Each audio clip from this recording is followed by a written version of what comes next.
One of the most important decisions that you can make as a Filipina is when to have children, how many children to have, and if you have children. Now, this is a decision that you have responsibility for. You can take a birth control medicine every day, and whether your boyfriend uses a condom, whether or not you're raped, whether or not you're planning or get the timing right, whether or not a boyfriend says that he will pull his penis out, but then he doesn't, you have control over whether or not you have children and how many.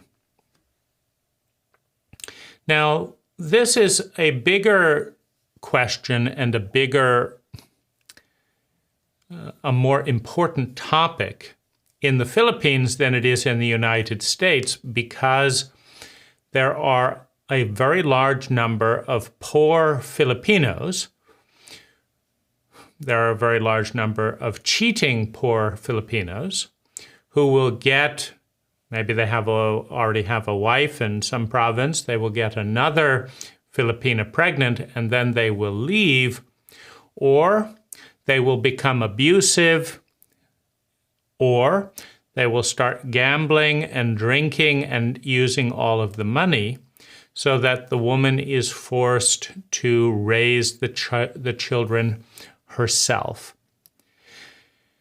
Now, I want to tell you the story of Honeylyn, because this is a woman that I met about 8 years ago in the Philippines. And when I met her, I was coming to the Philippines for one of the first time, and there is so much lies and games in the dating sphere of over-promising. And it's very difficult to get a long-distance relationship to succeed. It's very difficult to find the right person when you're in two different cultures. And so when I wrote to Honeylyn, what I said was, I'm not going to marry you. I'm not going to have a long-term relationship with you. I'm not going to give you money. I'm visiting the Philippines. I'm traveling around. If you'd enjoy practicing English, if you'd enjoy some good conversations, if you'd enjoy doing art together, if you'd enjoy seeing the Philippines together, you can come and spend time with me. And if you want to be lovers, we can be lovers. If you do not want to be lovers, you are free. It's your body. We can just spend time together. That's up to you. And Honeylyn loved doing art, and so she was excited to do art together. She loved languages, so she wanted to practice her English. She wanted to fly on a plane, and she was 20 years old.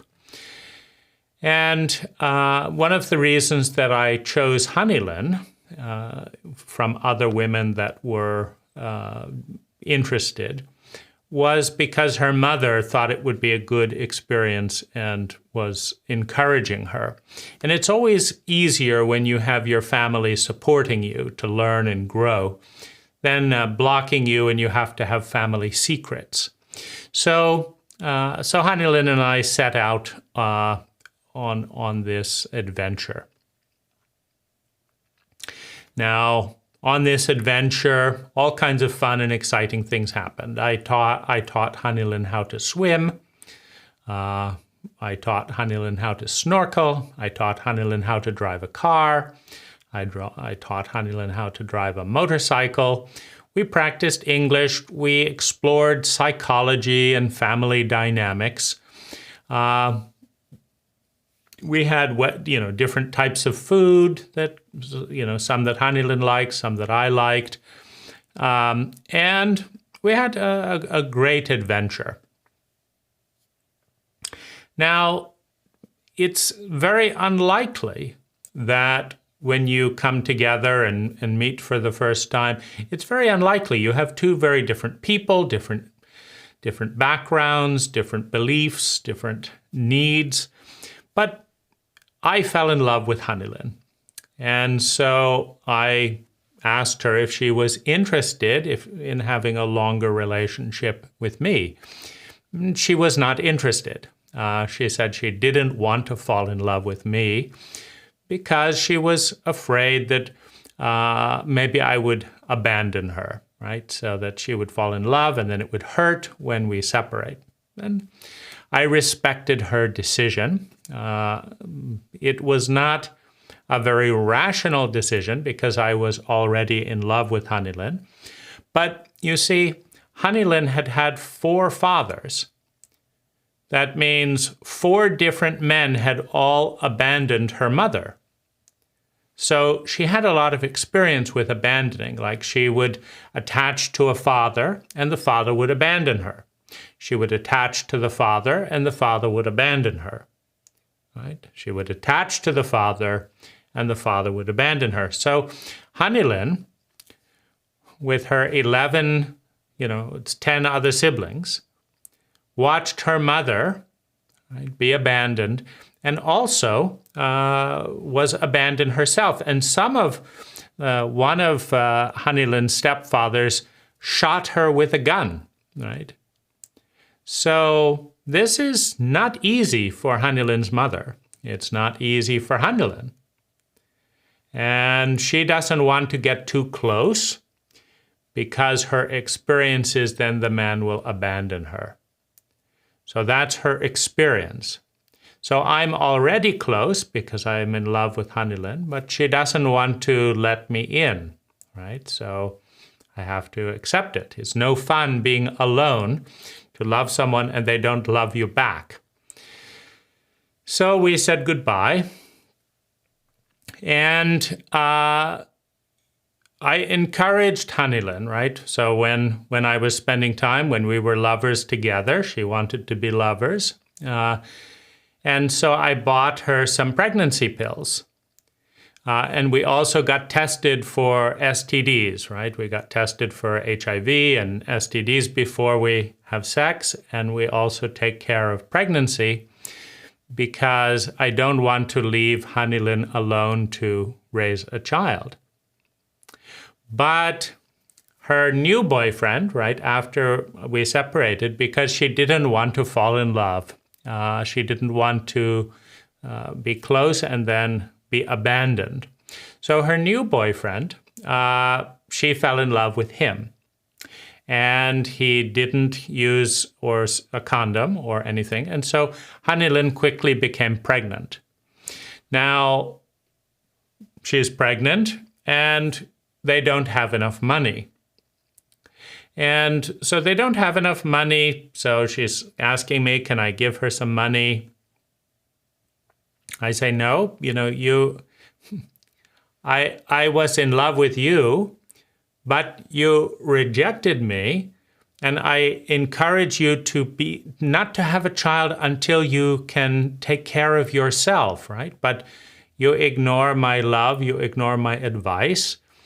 So now you are in the bad situation, right? So you have a child, and you don't have enough money. And then you don't have enough money to buy new pregnancy pills, right? So now you get pregnant again. Now, this is what's a little bit crazy. It costs a lot of money to raise a child. If you do not have enough money for pregnancy pills or to buy a condom, you don't have enough money to raise a child, right? It's little basic thinking, right? If you don't have enough money to buy a condom, you don't have enough money to raise a child for 18 years. So she has 2 children. And then she got depressed. And then one of her children is always crying and always needs to be held. And then she doesn't have good nutrition for her body, so her breasts don't produce enough milk for her children. So now she has to spend more money to buy milk. And she's more depressed and more unhappy. And her children are crying. And she cannot get a job. Right? So now she's very sad. She's depressed. Because she's sad and depressed, she's eating a lot. And she's got fat. Because it feels good to eat, right? When you feel bad and you don't know what to do. So she cannot work, she cannot study, she cannot do her art. She has 2 children. There's not enough money. She cannot go out and work full time. And this is a difficult situation, right? So, right, what is the balance of that story? Like, what do you learn from that story? Well, Honeylyn had 4 fathers. That's 4 different men who abandoned her. That's a lot of men abandoning her, right? But this is not unusual in the Philippines. This seems pretty normal. When I talk with different women that I meet, this man abandoned me, this one raped me, this one did this one did... It happens a lot. So you can take responsibility for your own body by taking pregnancy medicine, right? You can also have a discussion with someone before when they are courting you. If you want to court me, you need to provide 3 months of pregnancy medication. If you are serious and you want to be responsible, you need to provide that, right? We are not going to have a child unless we are married. That's another protection, right? As if the man is not fully serious to marry you, well, they should not be serious to have a child and then leave you, right? So getting married before having a child. I also asked Honeylyn, I told her, I will give you a job so that you can make 6,000 pesos, just to help her, right? I don't need her to do that work, but here, I will give you some work to do so that you can make 6,000 pesos, and then you can go and get married. Since you are having 2 children with this guy, go and get married and have some stability. But she wants to have a fancy wedding, right? She wants to have a big wedding. So 6,000 pesos, she says, isn't enough. So I said, okay, do a fancy wedding. Oh, she says, we don't have enough money. So you have enough money you don't have enough money to buy a condom, but you have enough money for 2 children. You don't have enough money for a wedding, but you have 2 children, right? It's a bit crazy, right? It's a bit crazy. You don't have enough money to get married, but you have 2 children. You don't have enough money for a condom, but children are more expensive than a marriage, and they're more expensive than a condom. So it doesn't really make a lot of sense. So the best thing for a child, right? Because what happens very often in the Philippines is the mother gets pregnant because she doesn't take any medicine and the man doesn't wear a condom, right? 2 mistakes. Then the father runs away or becomes a bad boyfriend and the mother has to push him away. That's right. That's the second mistake, right? Because it means that you didn't learn about your partner before. Because when somebody wants to court you, they are always on their best behavior. That's normal. You need to talk to the girlfriend before, or you need to talk with the friends, or you need to talk and look at the family to see, in the long run, is this person honest? Do they do what they say? Are they an addict, drinking, addicted to drugs of some kind? You need to see who they are.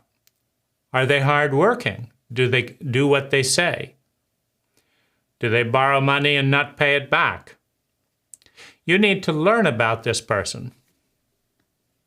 If you don't do that, it's your mistake. So, right, then the relationship ends. You push them away, they don't like you, they leave, the relationship ends. Now you don't have enough money. So you become an OFW. So you have to leave your family, and it's very hard work being an OFW. Very difficult. You go to a different culture, you cannot leave, maybe you cannot talk on your cell phone. It's very difficult. But it's very hard for the child. And the child must be what you think about. You must think about your child. So the child suffers. They have no father, they have no mother. It's very painful for the child. Right? Now, this is not a good design. So my suggestion is do not have a child until you have enough money and enough experience that you can be a single mother if you want to be, that you have support from your family, that you have enough money, that you can focus on that child. Because if you have a child when you're young, the child will be healthier. And so if you have a wealthy family that's willing to support you, that's very good. If you have someone who is a good partner and who's willing to marry you, that's very good. And they have enough money so that you can focus on the child for at least 1 year, but maybe 2 or 3 years. You are a full-time mother.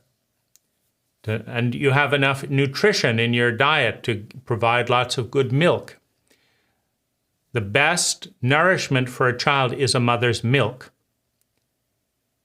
It can be a problem if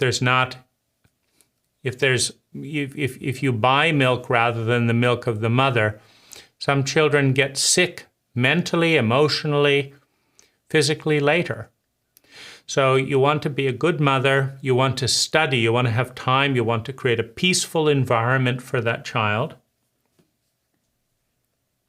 Or it's better to delay having a child until you can be in a strong relationship with enough skills. Now, I know that, and so I have not had any children until now.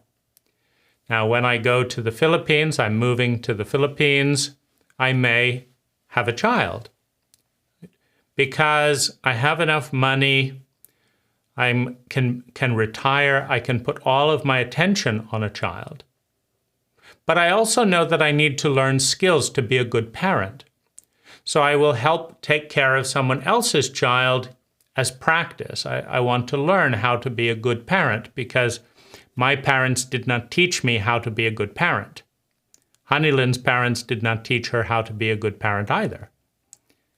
You need to have good role models. You need to take time because it's all about what's best for the child.